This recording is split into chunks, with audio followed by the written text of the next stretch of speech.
మళ్ళీ మీతో మాట్లాడతాను. రైట్ రఫీ గారు సార్ నమస్తే. సో ఏం చెప్తారు మొత్తం మీద? అంటే ట్రంప్ యుద్ధాన్ని ముగిద్దామన్నా కూడా ఇప్పుడు కొత్తగా మళ్ళీ ఉత్తర కొరియా జాయిన్ అయింది. ఇప్పుడే ఉత్తర కొరియా ఉన్నటువంటి కిమ్ జోన్ తన అణ్వాయుధాన్ని పరీక్షిస్తున్నారు. అంటే ఇంకా యుద్ధం ముగిసిపోలేదు, ఇంకా తీవ్రతరమయ్యే అవకాశాలు ఉన్నాయని ఇప్పుడు నిపుణులు చెప్తున్న పరిస్థితి నేపథ్యంలో మీ పార్టీ ఏమనుకుంటుంది? అంటే ఇక్కడ ఒకటండి, మా పార్టీ అనేది కాకుండా పౌరుడుగా స్పందించేటువంటి అవసరం ఉంటుంది. ఒక భారతీయుడిగా చూస్తుంటే యుద్ధం అయితే ముగిసే పరిస్థితి కనిపించట్ల. అవును, దాని ఇంపాక్ట్ ఇతర దేశాలపై కూడా పడుతుంది. అదే మొత్తం ప్రపంచ దేశ వ్యాప్తంగా ఈ పరిస్థితి ఉంది. అవును, మన భారతదేశంలో అయితే మన ఇంట్లోకే వచ్చేసింది. అవును, గ్యాస్ 60 రూపాయలు పెరిగింది. అవును, 115 రూపాయలు కమర్షియల్ సిలిండర్ పెరిగింది. అయినా అవి దొరకట్లేదు. రేట్లు పెంచిన తీసుకుందామనుకున్నా కూడా అవి దొరకట్లేదు. అదే ఎప్పుడైతే 2 పెంచుతున్నామని కేంద్రం ప్రకటించిందో, అంటే గ్యాస్ కొరత అయితే ఉన్నది అని ప్రభుత్వం చెప్పకనే చెప్పింది. దాంతో ఏమైంది, అవసరం ఉన్నా లేకపోయినా భవిష్యత్ అవసరాలకి మొత్తం గ్యాస్ ని సెక్యూర్ చేసుకునేటువంటి పరిస్థితి ఉంది. కమర్షియల్ గ్యాస్ అయితే ఇవ్వట్లేదు అసలు. దాంతో హోటళ్లు, క్యాంటీన్లు, ఇంకా అనేక రకాల ఆహార ఉత్పత్తులు చేసేవన్నీ కూడా ఆగిపోయాయి. రెండోది ఏంటంటే ఎగుమతులు ఆగిపోయాయి. యుద్ధం వల్ల ఏం జరిగిందంటే మన భారతదేశంలో పంటలు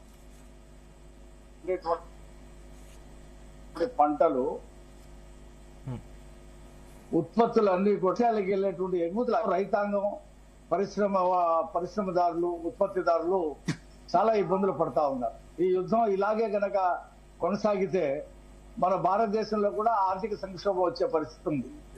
ముఖ్యంగా రైతులు చాలా ఇబ్బందులు పడే పరిస్థితి ఉంది.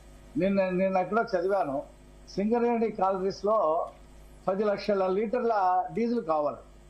అంత డీజిల్ మేము సరఫరా చేయలేమని చెప్పేసి ఆయిల్ కంపెనీలు చెప్పారు.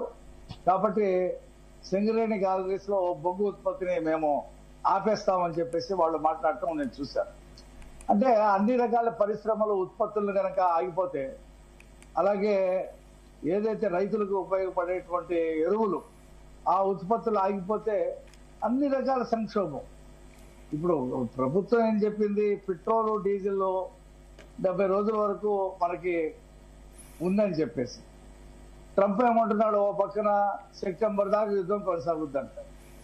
రెండో రోజు అంటాడు, నేను యుద్ధం అనుకుంటే ఎప్పుడైనా సరే ఆపేస్తాను, అది నా చేతిలోనే ఉందంటాడు. కానీ ఇజ్రాయెల్ మాత్రం ఆ మాట చెప్పట్లా. ఇజ్రాయెల్ లెబనాన్ మీద దాడులు చేసింది రాత్రి, అలాగే ఇరాన్ మీద కూడా దాడులు చేసింది. అమెరికా ఇజ్రాయెల్ కంట్రోల్ చేసే పరిస్థితి ఉందా అంటే ఉన్నట్టు నాకైతే కనిపించట్లా. ఎందుకంటే ఇజ్రాయెల్ పెంచి పోషించిందే అమెరికా. అది స్వతంత్ర సంపత్తి కలిగినటువంటి అణ్వాయుధాలు కలిగినటువంటి దేశంగా మారింది. ఇక్కడ ఏమైందంటే వాళ్ళు మాత్రం అణ్వాయుధాలు కలిగి ఉండొచ్చు, ఆ ఇతరులు మాత్రం అణస్త్రాలు తయారు చేయకూడదు. ఇది ఎక్కడ నీతి అనేది వాళ్ళ ప్రతి సామాన్యుడు ప్రశ్నిస్తున్నటువంటి పరిస్థితి. ఇప్పుడు మన దగ్గర కూడా అణ్వాయుధాలు ఉన్నాయి, పాకిస్తాన్ దగ్గర కూడా ఉన్నాయి, ఇజ్రాయెల్ దగ్గర ఉన్నాయి, అమెరికా దగ్గర ఉన్నాయి. ఈ 2 దేశాలు ఏమంటాయి, మీరెవరు కూడా అణ్వాయుధాలు తయారు చేయకూడదని చెప్పి మాట్లాడతాయి. అంటే స్కూల్ పిల్లల మీద 165 మంది పిల్లలు చదువుతున్న స్కూల్ మీద బాంబులు వేసిన తర్వాత నిన్న ట్రంప్ ఏమంటున్నాడు, అది మేము స్కూల్ అని గుర్తించడంలో మా వాళ్ళు పొరపాటు చేశారు, అది పరిపాలనా భవనం అని చెప్పేసి అనుకున్నారు, దాంతో పిల్లలు చనిపోయారు. అమెరికాలో కూడా అమెరికా సమాజం దీన్ని తీవ్రంగా వ్యతిరేకిస్తా ఉంది.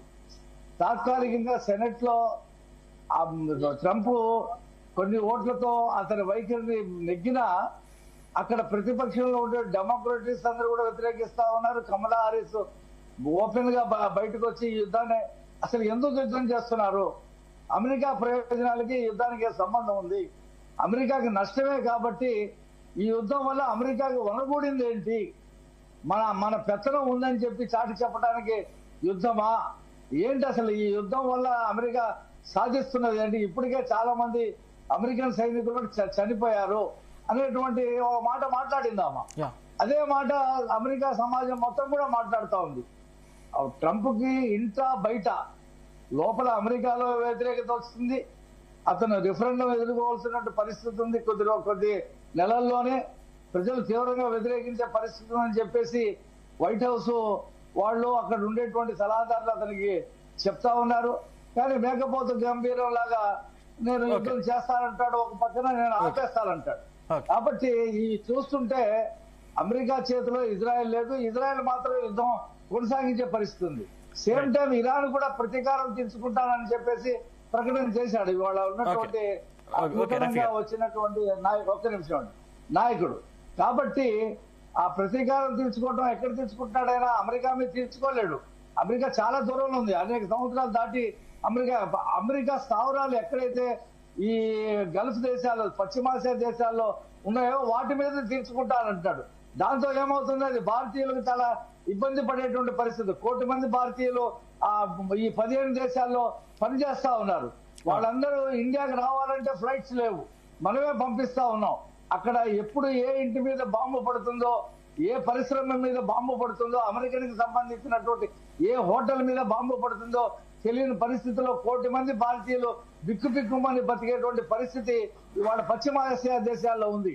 భారతదేశంలో ఉన్నటువంటి ప్రతి వాళ్ళు ఈ యుద్ధం పట్ల చాలా ఆందోళనగా ఉన్నారు. ఏంటి రేపొద్దున రేట్లన్నీ పెరిగిపోతే, ఉత్పత్తులు ఆగిపోతే, విమానాలు రాకపోకలు ఆగిపోతే మన పరిస్థితి ఏంటి?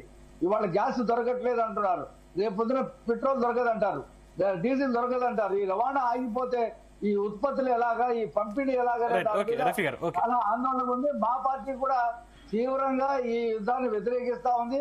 యుద్ధం తొందరగా ముగించాలని చెప్పేసి కోరుకుంటా ఉంది. రైట్, అనలిస్ట్ శ్యామ్ సుందర్ గారు జాయిన్ అయ్యారు.